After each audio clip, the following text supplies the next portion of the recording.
I don't know about this one, guys. If Big Z pays attention to Rivals Twitter, he might just massacre these characters. Alright, my Rivals companions, we've made it to another week, and you know what that means? There's more discourse about something that's apparently wrong with the game. And that apparent something is Captain America and Venom. These two are considered top 3 or the top 2 tanks in the game right now. And personally, I agree with that. These two are very strong right now and they're running a lot of lobbies in comp. They're both big blobs of HP that don't die. They have a lot of sustain. They have high mobility. And on top of that, they're stall machines. The way how these two characters can just live off of health packs is actually insane. They don't die. They'll just be in your backline the whole game without being bothered. Them just being there alone is creating a distraction to the point where your team can collapse the other team as you're distracting them without even getting a kill. We know the deal with these characters. They've both been like this for a while now, but all of a sudden, they're both extremely broken. I want to remind everyone the last time Captain America received the buff was in Season 7, 3 months ago. We're in 8.5, and in those same patch notes he also was nerfed. When he does his ult, he gives his team a passive ultimate charge boost. They reduced it from 30 to 20, and he also lost his animation cancel. Venom hasn't received the buff in 4 months. He hasn't been nerfed in those months, but he's only received 2 buffs in 4 months. It's almost like these characters have been the same exact characters for about 4 seasons now. So what's the deal? Why are they so broken now? What I think is going on is this. The Marvel Rivals community has been conditioned to believe that best in slot automatically equals they're broken and need to be nerfed. I want to talk about why that is not true and why that kind of mindset is extremely unhealthy for discourse around this game. But before I get into any of that, I want to clear this up. Yes, I am going to be a little biased because I like playing Captain America. He's my favorite tank to play. And also, if you don't like playing against Dive, especially having 2 blobs of HP being your face all day, that's completely fine. I want you to also evaluate, do they honestly need nerfs because you hate playing against Dive? Just always take that into consideration. Now that that's out of the way, let's get into the meat and bones of this. Captain America and Venom have been the same character for about 3 to 4 months now, right? What happened to the game to the point where now all of a sudden the characters that have been the same for a while are the strongest characters in their slot? What's happened is a lot of the OP characters in the game have finally been brought down to speed. Elsa Bloodstone took them a while to get her right. Devil Dinosaur took them about a season to fix him up. They massacre Black Cat and they've been constantly nerfing characters like Daredevil and Tankpool to the point where all of those characters I just mentioned except for Black Cat are in a good spot right now. So some characters have to take the mantle of being the best in their role, and Captain America and Venom have filled those slots. We need to understand, guys, that's okay that happened. In fact, this is probably a sign of good game balance. If OP characters are getting nerfed and other characters are taking their spot as the new best characters in the game while not being changed, that's good.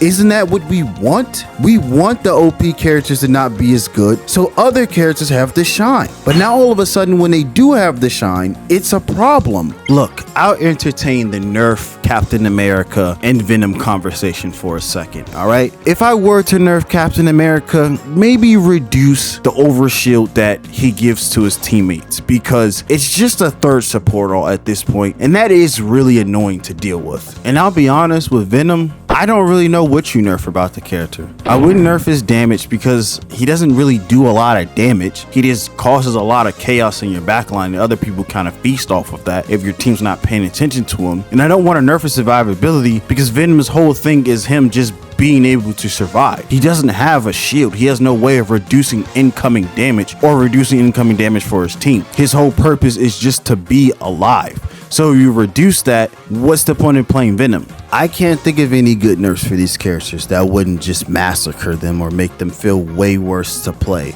Maybe somebody else can, but as of right now, I can't. So let me get to a point I made earlier. The whole tier list and best in slot thing and why I think us talking about it in the way we do can sometimes hurt the game. I said the community has been conditioned to believe best in slot immediately equals nerfs. And for most of the game's lifespan, that's been true. But this is one of the cases in which it's not true, if you ask me. There's been several seasons where Strange or Magneto have been the best tanks in the game. Yet, I never heard anyone call for the kind of nerfs people are calling for on Captain America and Venom for Doctor Strange and Magneto.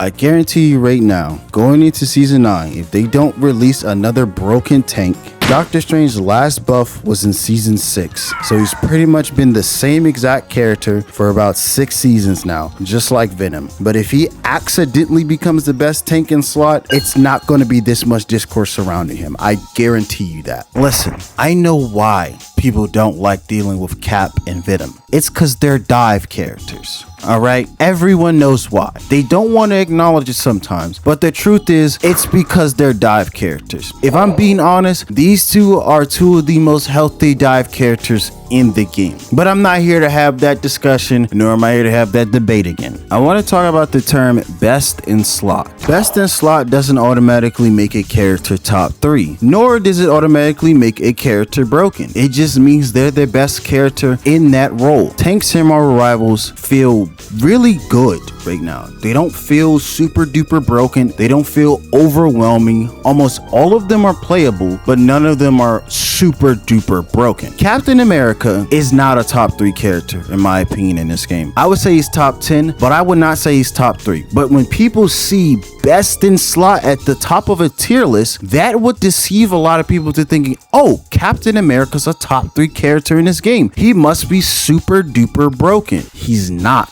He's not better than Gambit. He's not better than Rocket. He's not better than Cyclops. Those 3 characters are definitively better than him right now. Yet people are calling for him to be nerfed. Maybe you can make a slight nerf here and there, but I've legitimately seen people straight up ask to gut this character. Now some of you might think that I'm mentally handicapped for saying he's not top 3 right now. I honestly don't care. It's all subjective. If there's one thing we can agree on though, at the bare minimum, Captain America is a top 10 character in Marvel Rivals season 8.5. And that's okay because he became the best after most of the crazy shit was nerfed around him. How about instead of trying to nerf a character that has been the exact same for 3 months, we focus on bringing other characters up to speed, like Mr. Fantastic. Mr. Fantastic does really well against Captain America. So instead of nerfing Captain America, how about we buff Mr. Fantastic? So once Mr. Fantastic becomes more playable, guess what? We'll have 2 characters who are really strong, opposed to making them both really bad. Just look at Blade, for example. Blade is pretty decent this season. Those buffs were nice for him, and he's good into Venom Captain America. He's not a must pick,